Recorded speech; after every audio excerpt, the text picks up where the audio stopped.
E aí, pessoal, tudo bom com vocês? Sou o professor Fontinelli. Estamos aí hoje, gente, para nossa primeira aula de matemática, tá bom?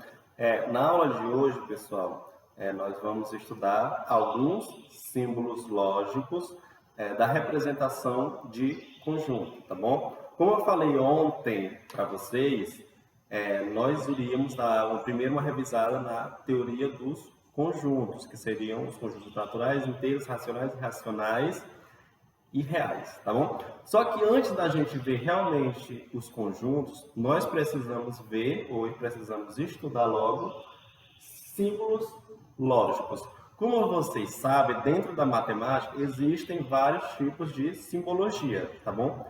Tá? Só que aqui a gente vai ver os principais símbolos que são utilizados dentro da teoria dos conjuntos, tá bom? Que é o que nós vamos estar revisando a partir de agora, que são a teoria dos conjuntos, tá bom? Esses daqui são os principais símbolos que caem, nós vamos ver outros mais para frente, mas eu quero mostrar isso para que vocês, na hora que verem, não fiquem à mercê sem saber o que é que significa aquele símbolo, tá bom? Nesse caso aqui, gente, ó, vocês precisam realmente, digamos, decorar essa simbologia, tá bom? O primeiro símbolo que nós temos, que é esse aqui, que é um ao contrário, X, quando vocês virem esse tipo de símbolo, vocês vão ler ele dessa forma. Existe pelo menos um X.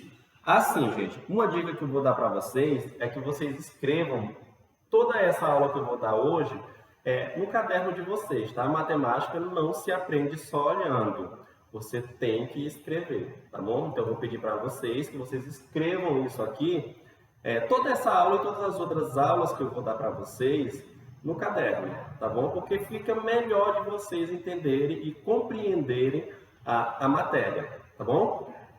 Porque não, se você só olhar, dificilmente a gente aprende, só olhando, aprende. Só que matemática é muito difícil de se aprender só olhando, tá bom? O próximo símbolo que nós temos, que é o mesmo lá de cima, só que cortado, na matemática, gente, toda vez que você vê qualquer coisa cortada, tipo isso aqui, esse corte, ele quer dizer não, tá bom? Ou seja, não existe X algum. Digamos um exemplo.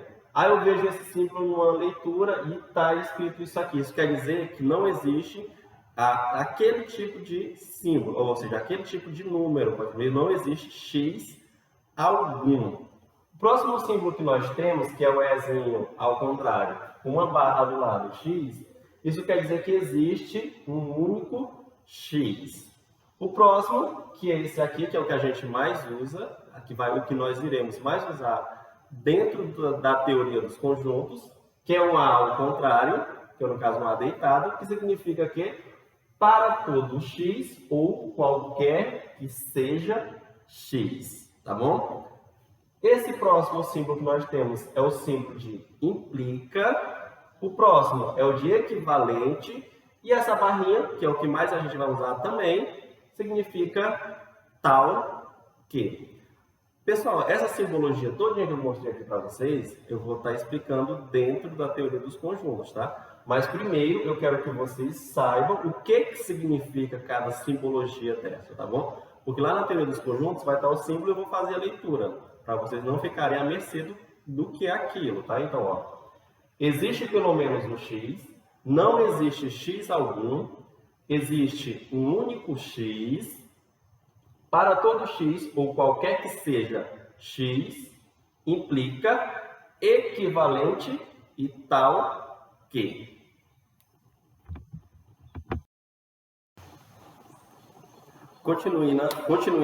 Continuando, pessoal, aqui, o próximo símbolo lógico que nós vamos ver dentro da teoria dos conjuntos, tá bom? É a pertinência. Pertinência, pessoal, nada mais é do que você dizer se algo está pertencendo ou algo não está pertencendo a um conjunto, tá bom? Pertinência é isso. Ela vai dizer se aquele elemento está pertencendo ou não está pertencendo ao conjunto. E como é que a gente representa esse pertence e não pertence?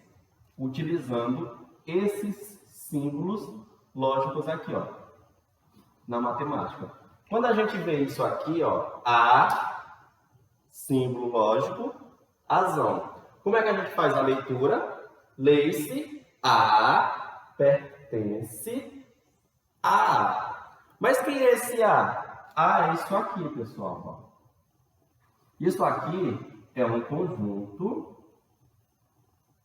É um conjunto A, onde dentro desse conjunto temos os elementos A, C, D e E.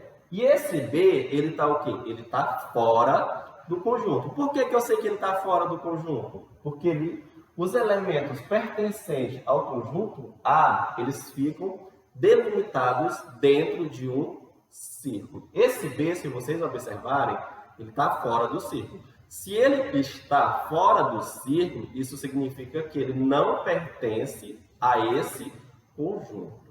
Tá bom? Ou seja, A pertence ao conjunto A? Sim. Ó, se vocês observarem, o A está aqui, ele está dentro do meu conjunto azão. Ou seja, como ele está dentro, isso quer dizer o quê? Que ele pertence ao conjunto A. A pertence ao conjunto B, certo? Ó, como eu falei para vocês, quando a gente tem um símbolo matemático e esse símbolo ele está cortado, como é o caso aqui, esse cortar, gente, ele significa não, tá bom? Não. Ou seja, como é que eu vou fazer a leitura? A não pertence. Por que não pertence? Ó, porque esse símbolo ele está cortado. Ou seja, A não pertence ao conjunto B. Quem é o conjunto B? Eu não tenho o conjunto B, tá bom? Eu só tenho o conjunto A. Ou seja, esse meu Azinho, ele pertence a que conjunto? Ele pertence ao conjunto Azão. Ou seja, o A, ele pertence ao conjunto Bzão? Não. O A, ele pertence ao conjunto Azão. Por isso que a leitura é o quê? A não pertence ao conjunto Bzão, tá bom? Exemplo, dado o conjunto, aqui eu tenho um conjunto numérico, ok? Onde esse conjunto? Ele é o conjunto A. Lembrando, tá, gente, que todos os conjuntos, eles são representados por letras maiúsculas vinda na frente. Ou seja, quem é o meu conjunto aqui? É meu conjunto A. Se eu tivesse um B, seria conjunto B. Se fosse um C, conjunto C. E assim por diante, ok? Quem é meu conjunto A? Meu conjunto A, ele possui os elementos 0, 1, 2, 3 e 4. Esses são os elementos pertencentes ao meu conjunto, tá bom? O que é que eu posso fazer com isso? Eu posso dizer que o número 3, ele pertence ao conjunto A? Pertence ou não pertence? Se vocês observarem, aqui eu tenho o meu conjunto A. Dentro desse conjunto A, eu tenho o número 3? Sim, eu tenho o número 3. Então, eu digo que 3 pertence ao conjunto A. O menos 3, ele está dentro desse conjunto A? Menos 3, tá bom? Quais são os elementos? 0, 1, 2, 3, 4. Eu tenho o menos 3 aqui dentro? Não, o menos 3, ele não está dentro desse conjunto. Logo, o que é que eu falo? Que menos 3 não pertence, lembrando, ó, símbolo de pertinência cortado, ou seja, quando ele está cortado, esse cortado, ele significa não. Ou seja, o menos 3 não pertence ao conjunto A. E se eu perguntasse para vocês, o número 4, ele pertence ou não pertence ao conjunto A? Quem é meu conjunto A? 0, 1, 2, 3, 4. O número 4, ele está dentro desse conjunto? Sim. Então, ele faz o quê? Ele pertence. E como é que eu coloco? Eu coloco o símbolo da pertinência. Quem é o símbolo da pertinência? É esse aqui, ó.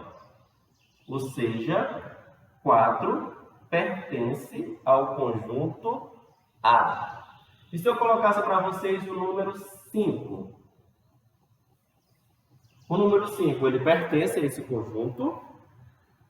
Não, ele não pertence porque os elementos são o 0, o 1, o 2, o 3 e o 4. Ou seja, o 5, ele pertence a esse conjunto A? Não, o 5, ele não pertence ao conjunto A. E como é que eu represento a não pertinência? É o símbolo da pertinência cortado. Certo? Espero que vocês tenham entendido. Bom, eu estou falando tanto de conjunto, pessoal, mas como é que a gente faz essa representação de conjunto? Bom, um conjunto, pessoal, ele é representado basicamente de duas formas diferentes, tá? Aqui eu tenho a primeira, já eu vou mostrar a segunda forma de você representar um conjunto. Bom, um conjunto, gente, um conjunto pode ser representado entre chaves. Para quem não sabe, gente, chaves dentro da matemática não é isso aqui, ó. Isso aqui é chave.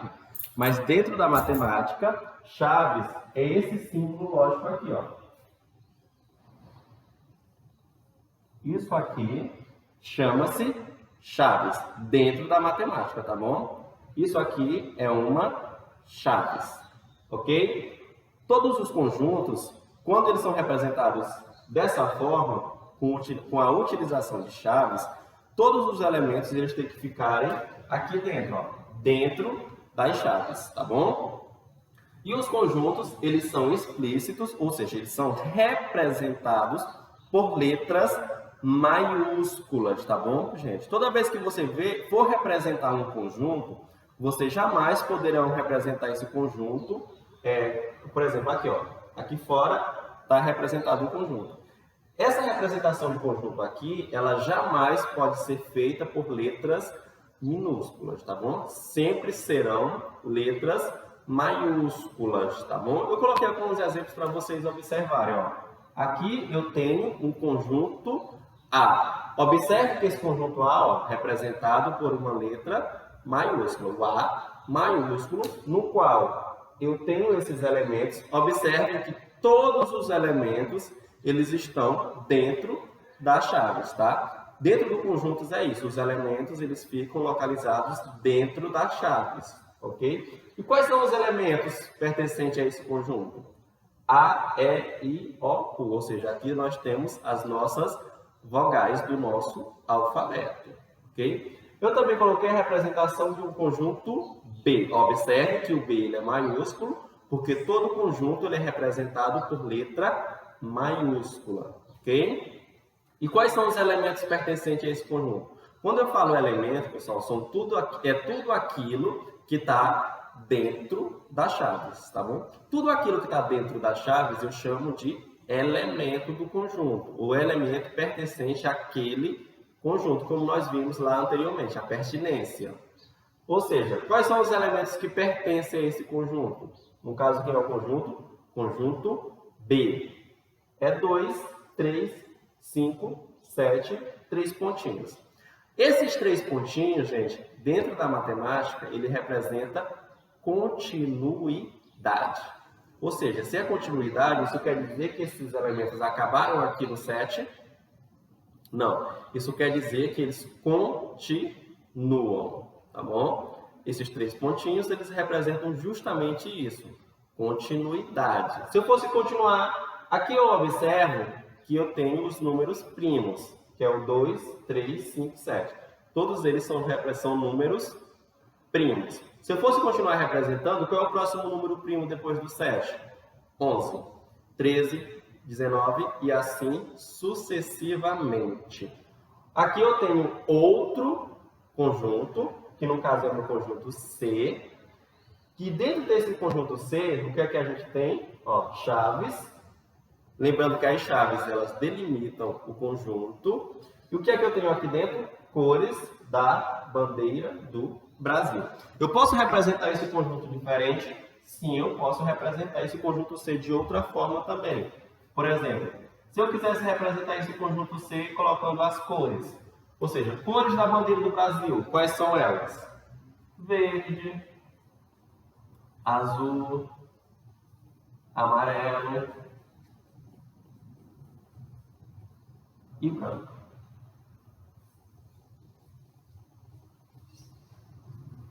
Ou seja, esse conjunto e esse conjunto, pessoal, eles são a mesma coisa? Sim, eles são o mesmo conjunto, só que eu representei esse conjunto, esses dois conjuntos, esse conjunto no caso, de formas diferentes, mas eles continuam sendo iguais. Ó. Quem é esse conjunto C? Cores da bandeira do Brasil. Quem é esse meu conjunto C? Verde, azul, amarelo e branco, que são as cores pertencentes à bandeira do Brasil. Espero que vocês tenham entendido. Bom, o próximo tipo de representação de conjunto, pessoal, é o diagrama de Venn. O que é o diagrama de Venn? É a representação de um conjunto com o auxílio de uma linha fechada e não entrelaçada e seus pontos interiores. Ou, em outras palavras, pessoal, isso aqui, ele só está querendo dizer que é um círculo, viu? Essa linha fechada, não entrelaçada em seus pontos interiores, é só um círculo, tá? Todo diagrama de Venn, gente, ele é representado dentro de um círculo, ok? No caso aqui, ó. Esse aqui é um diagrama de Venn. Aqui eu tenho um conjunto, lembrando que esse aqui é uma representação de um conjunto que nós vimos lá na forma anterior. Só recapitulando uma coisa que eu esqueci de comentar, pessoal, que os elementos, todos os elementos pertencentes ao conjunto, ou eles são separados com a utilização de vírgula, que é o caso aqui, ou também vocês podem separar os elementos utilizando o ponto e a vírgula, tá bom? Os elementos pertencentes ao conjunto, eles são separados através de vírgula, que é aqui, ó, separei por vírgula, ou vocês podem separar os elementos utilizando também ponto e vírgula, ok? Dentro do diagrama de Venn não precisa ter essa separação, tá? Não precisa separar nem utilizando vírgula, nem o ponto. Aqui eu tenho um conjunto A, 1, 2, 3, 4, 6, 8, 12, 24. Isso aqui é uma representação de um conjunto, lembrando que todo conjunto é representado por uma letra maiúscula. E se eu estiver representando por extenso, esses elementos eles vão ficar entre chaves, ok? Já utilizando o diagrama de Venn, como é que eu faço uma representação utilizando o diagrama de Venn? Vocês vão fazer um círculo. Eu fiz um círculo. Esse conjunto, qual é? Conjunto A, então eu coloco uma letra A aqui para dizer que é um conjunto A. E dentro desse círculo, eu vou colocar todos os elementos pertencentes ao conjunto A. Ó, 1, 3, 2, 4, 6, 8, 12, 24. Dentro do círculo, pessoal, esses elementos eles não precisam ficar em ordem. Vocês podem colocar ele todo bagunçado aqui, ó, como eu coloquei. Se vocês quiserem colocar em ordem, pode? Claro que pode. Eu só coloquei bagunçado porque eu quis mesmo. Porque não existe uma forma pré-definida para vocês colocarem os elementos dentro de um diagrama de Venn. O importante é que esses elementos estejam dentro desse círculo, tá? Lembrando que um círculo é o diagrama de Venn. Certo, pessoal? Espero que vocês tenham entendido. Qualquer dúvida, podem me mandar mensagem. E até a próxima aula. Tchau, tchau. Fiquem com Deus.